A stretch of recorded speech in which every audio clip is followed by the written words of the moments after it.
थे आदिवासियों के सांस्कृतिक कार्यक्रम में। आए थे कि नहीं झारखंड के मुख्यमंत्री जी हेमंत सोरेन जी आए थे और छत्तीसगढ़ से जा करके और उसने अभी वहां आदिवासियों का 28% और इस तरह 27% पिछड़े वर्ग को और 16% अनुसूचित जाति को करके उसने 77% आरक्षण दिया।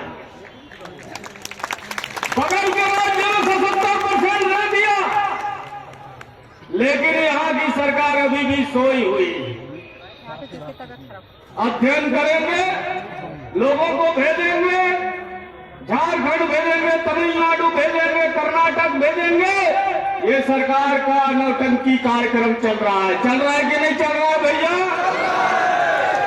इसलिए हम लोग इसके पहले 10 तारीख को पूरे प्रदेश में हर जिला मुख्यालय में गोंडवाना गणतंत्र पार्टी के माध्यम से हमारे प्रदेश अध्यक्ष के नेतृत्व में पूरा जिला मुख्यालय में गोंडवाना गणतंत्र पार्टी ने 32% आरक्षण को लेकर के जो 12% हमारा आरक्षण कम किया है, उसको विरोध में पूरा प्रदेश के जिला मुख्यालय में पार्टी के द्वारा धरना आंदोलन किया गया।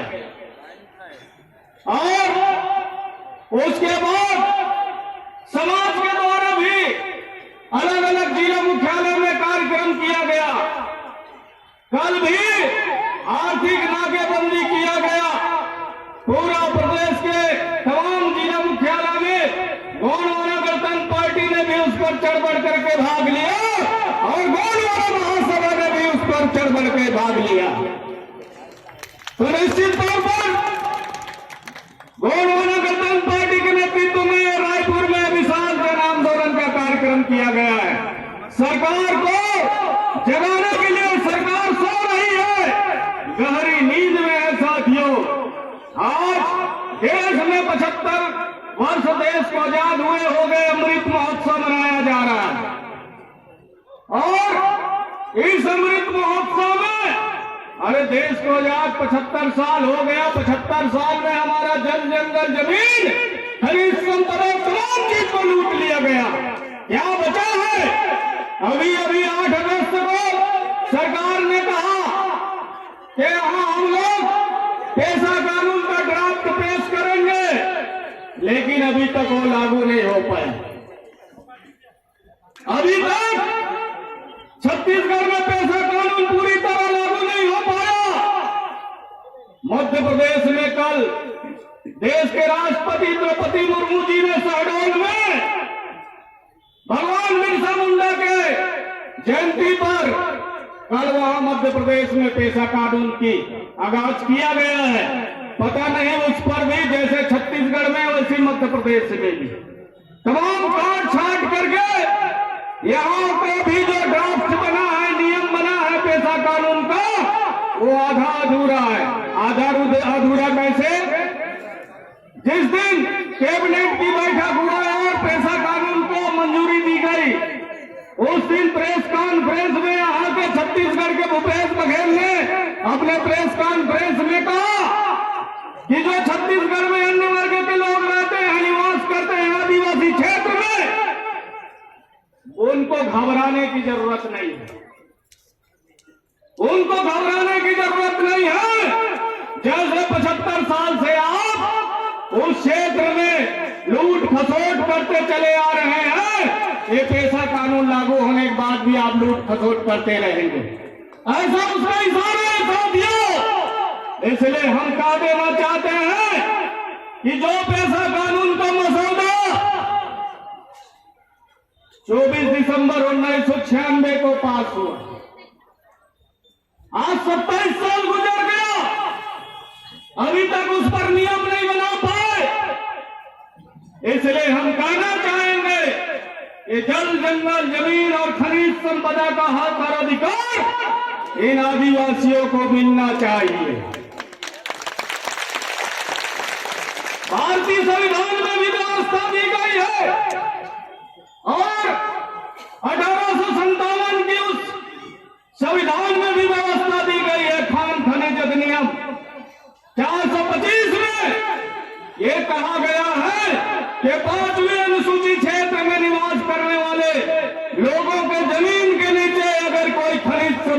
निकलती है तो उस पर 25% का हिस्सेदारी उन आदिवासियों को, किसानों को मिलना चाहिए जो उस क्षेत्र में निवास करते हैं। लेकिन क्या आज तक वो मसौदा जो भारतीय संविधान में व्यवस्था दी गई, क्या उसका परिपालन यहाँ के लोगों के द्वारा किया गया?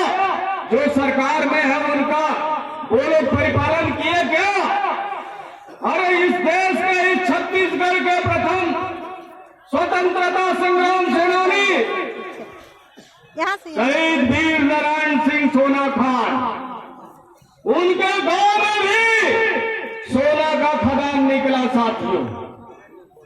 उस सोने के खदान को भी बाहरी कंपनियों को दे दिया गया लीज में। तो पूर्ववर्ती सरकार, वर्तमान सरकार, सब सरकार मिल करके लूट खसोट में लगे हुए हैं साथियों। इसलिए आप लोगों से हम कहना चाहेंगे, अपना हक और अधिकार अगर प्राप्त करना चाहते हैं तो आने वाले 2023 में इसी अक्टूबर और नवंबर में जो चुनाव होगा उसमें गोंडवाना गणतंत्र पार्टी के प्रत्याशी को आप लोग चुनाव करके भेजिए। अरे यहाँ तो 30 से ज्यादा विधायक आदिवासी हैं, सामान्य सीट में भी आदिवासी लोग चुनाव जीत के आए हैं, लेकिन कोई आदिवासी विधायक ये 12% हमारा आरक्षण कम हुआ है उस पर नहीं बोल रहे हैं, जल जंगल जमीन और खनिज संपदा के बारे में नहीं कर रहे हैं, इनको इनका हक और अधिकार मिलना चाहिए।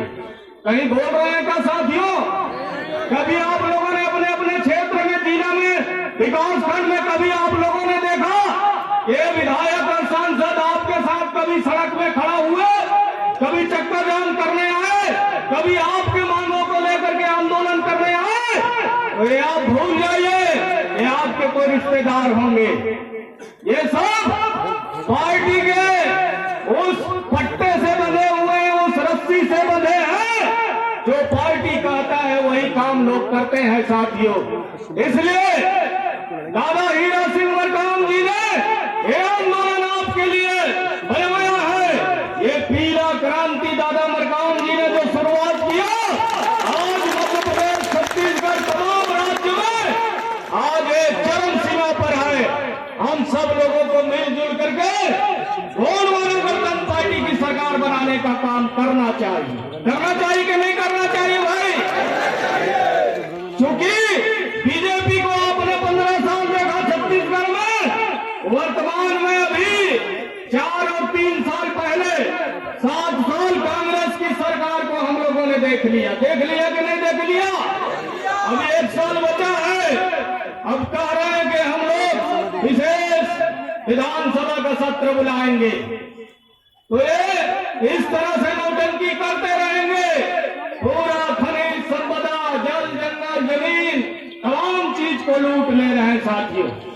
इसलिए हम लोगों को संगठित होकर के यहाँ से आप लोग अपने अपने गांव में जाएंगे, अपने अपने क्षेत्र में जाएंगे, तो गोंडवाना गणतंत्र पार्टी का आप लोगों को सबको प्रचार प्रसार करना है और 32% की लड़ाई उस गांव में रह करके भी लड़ना है।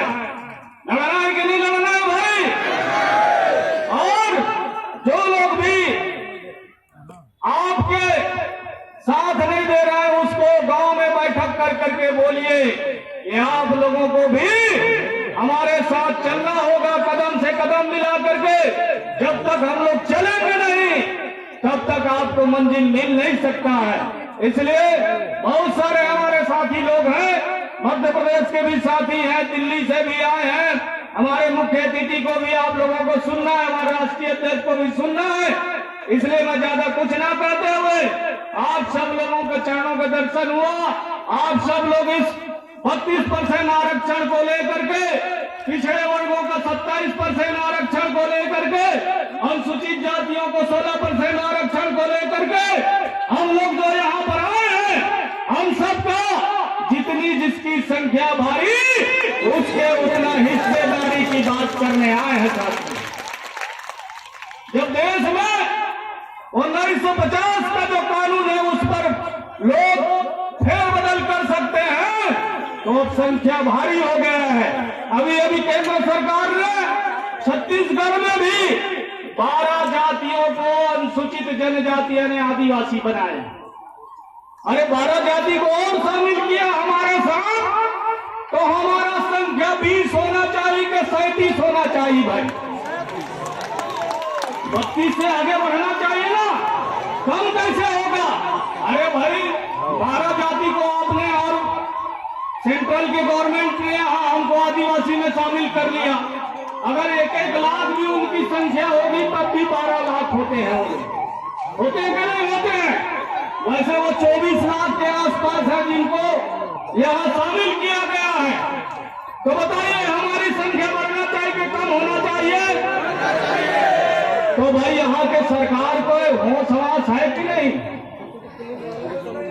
होश नहीं है। दारू भट्टी के बंद करने के बाद कहा था, शराबबंदी की बात कहा था, शराब खुद पी करके सो रहा है भूपेश बघेल जी, है ना? उनके आपका मंत्री जो आबकारी मंत्री है वो चखते हैं पहले, उसके बाद बेचने के लिए भेजते हैं, है कि नहीं है?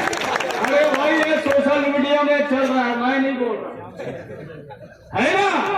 तो बताइए, ये कहता है शराबबंदी करेंगे, लेकिन शराब पी करके खुद इनके मंत्री विधायक डांस कर रहे हैं। ये हमारा काम नहीं कर रहे हैं।